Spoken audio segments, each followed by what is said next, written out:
আমরা সবাই দেখতে পাচ্ছি আমাদের কাঙ্ক্ষিত মেহমান 2 দিন ব্যাপী তাফসীরুল কুরআন মাহফিলের প্রথম দিনের প্রধান অতিথি সুদূর কুমিল্লা থেকে আগত হাজার লক্ষ যুবকের আইডল নন্দিত ওয়াহেদ হযরত মাওলানা মুফতি আনিসুর রহমান সাহেব তশরীফ এনেছেন।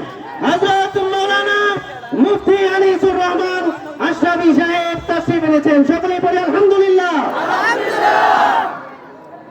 হযরত আমাদের মধ্যে কোরআন ও হাদিস থেকে মূল্যবান নসিহত পেশ করবেন। এর পূর্বে আমাদের সামনে সংক্ষিপ্ত 1 মিনিট কথা বলবেন জামিয়া ইসলামী